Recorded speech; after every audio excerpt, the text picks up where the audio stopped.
Hey everybody, what's up? Jubitaz back with a new video, where today, as a special for finally reaching that 10k, we're going to tackle what I believe to be a pretty unique idea, and one that I don't see covered often, that being the alternate universes or dimensions inside of Naruto. Now you might ask, what the hell are you talking about, Jubitaz? This isn't Dragon Ball, nor is it Rick and Morty, so what alternate universes are you talking about? Well, there might be no portal gun that could take you across dimensions in Naruto, but one thing that is present is the Infinite Tsukuyomi, a genjutsu world that sends everyone to a different world where they get to live out their ideal dream. And when you're inside that dream world, it's almost like an alternate dimension or parallel timeline. It's literally like you're teleported into a new world where everyone there is sentient and believes that they're real. There was this one world in particular featured in the Naruto Road to Ninja movie and revisited by Tenten in her Infinite Tsukuyomi filler dream that is semi-canon and was like comical and an honestly ridiculous imitation of the Naruto world. And that's the verse that I wanted to discuss today. Now, if you guys want to see more of my videos, then be sure to smash that subscribe button to become a part of the Jubitaz family, and let's get to it. So one thing you have to understand about the Tsukuyomi world was that it wasn't just some average genjutsu, it was the strongest one ever. It trapped everyone in the world exposed to the moonlight almost immediately and simultaneously, and whoever got trapped inside of it was basically sent to a different world. It pretty much functioned like an alternate dimension, like an entire world that didn't just revolve around you being there. Everyone there was like their counterparts in the real world, just going about their separate lives, but just different in some sense. That's why I call it an alternate dimension, because it essentially functioned just like one.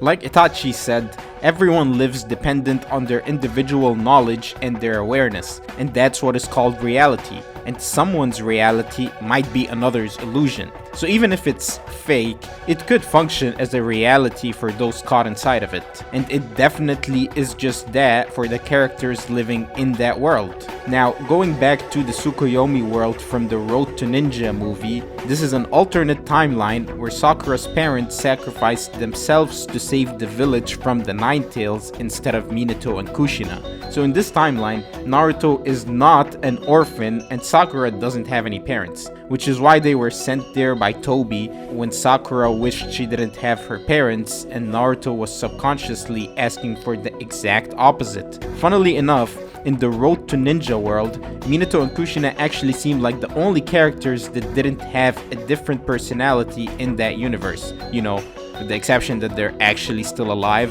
Everyone else, though, is like reversed or changed in a rather comical or silly but funny way. Let's start with the sidecast, who basically get their personalities reversed or have their quirks inverted. For example, Hinata goes from the quiet, timid girl to this loud and assertive diva that is very confident in herself and doesn't hesitate to act aggressively against any woman she suspects is into her Naruto-kun. She's also not shy at all about her feelings towards Naruto.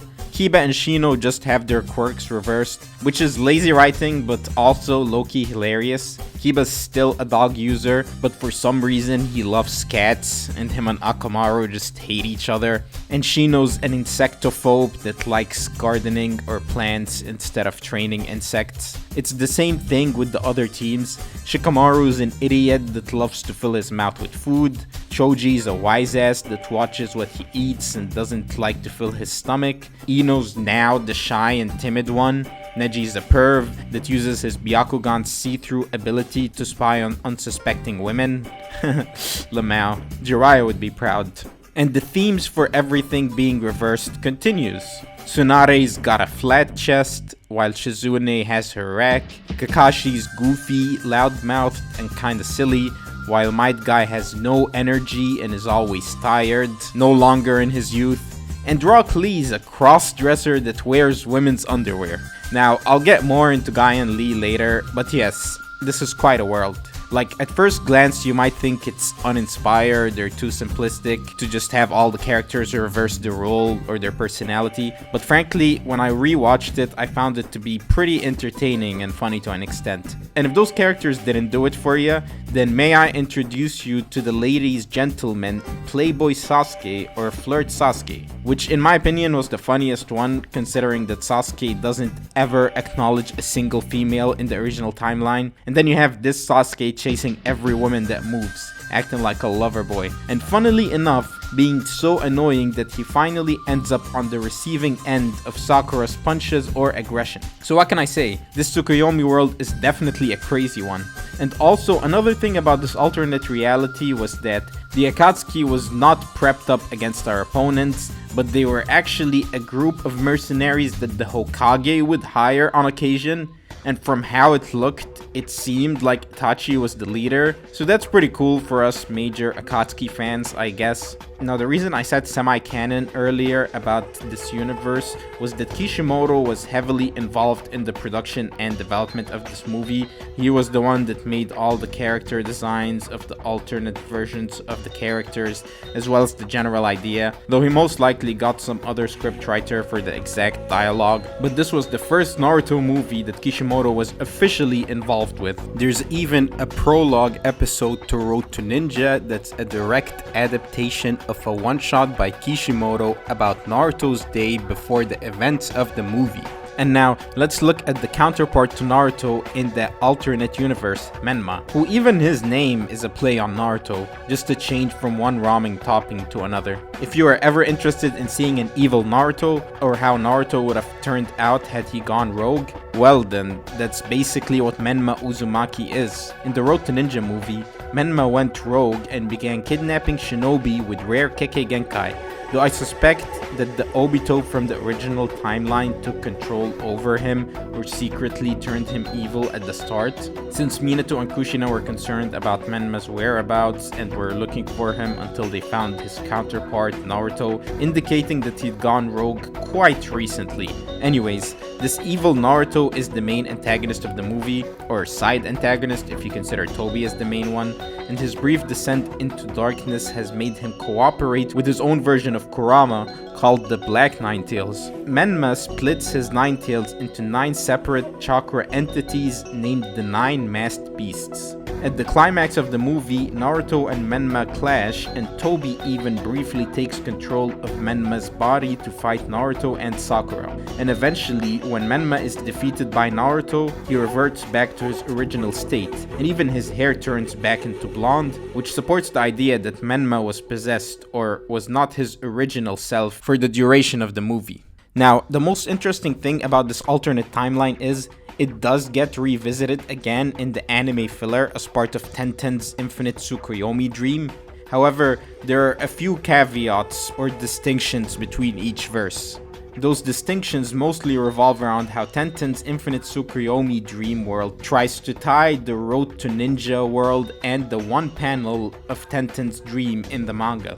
The manga panel itself has a Rock Lee and Might Guy that are dressed differently than their counterparts in the Road to Ninja world, and the alternate Guy and Lee are portrayed as adults that don't mess around as much so that Tenten doesn't have to comment on their eccentric habits as often. And hence, I believe that Kishimoto's vision for Tenten's dream in the manga does not match the Road to Ninja world, and only the extension in the anime Infinite Filleryomi does so.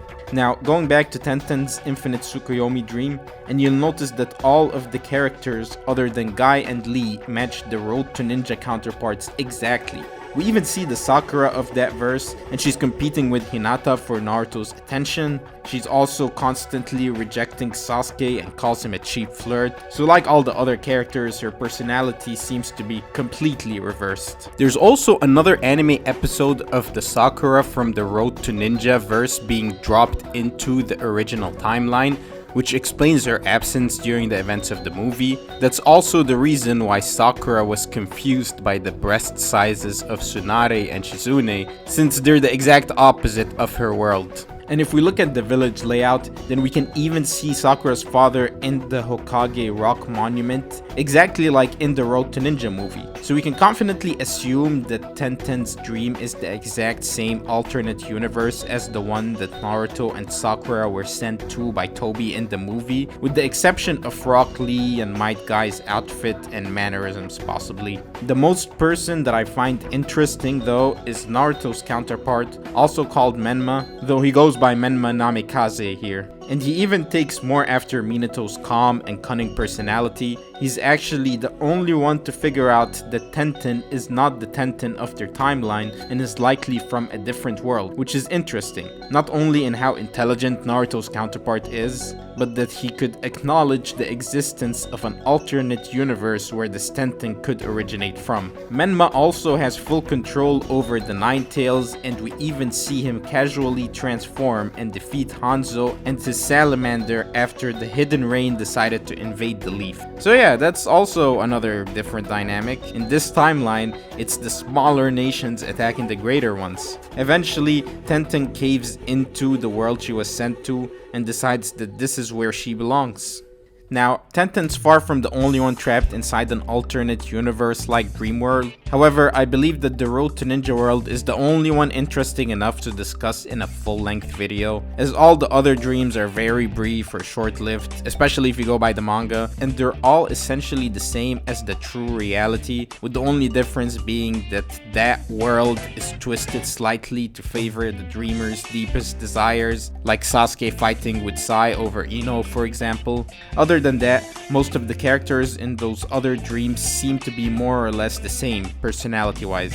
Same outfits, same mannerisms, with the exception of them being maybe more friendly towards the dreamer. It's the filler that really gives us more interesting or divergent worlds, like Killer Bee Rapidin's world, where all the Jinchuriki are accompanied by miniature versions of their bijou, and they cooperate together to stop the Akatsuki, and the entire Killer Bee Dream World filler episode itself is actually based off of one manga panel sketched by Kishimoto of all the Jinchuriki.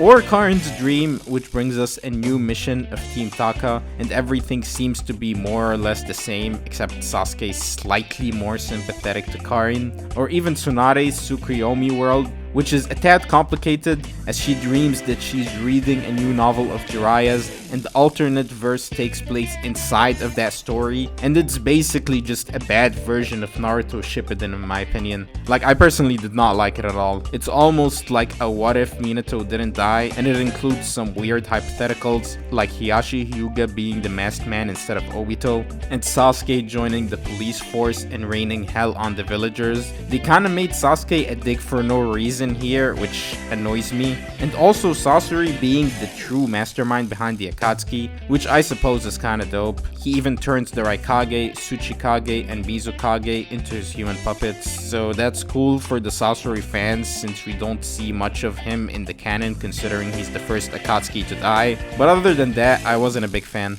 But if you guys want me to cover another alternate reality dream world of the Infinite Tsukuyomi, then do let me know in the comments, because I am done for today. I've always found the concept of alternate timelines to be kinda cool. I personally would have liked to see more deeper versions, like what if Madara became the second Hokage, or what if Obito didn't go rogue, or what if the Akatsuki didn't have inner hostilities and genuinely cooperated all together, but I guess that would be too much fan service.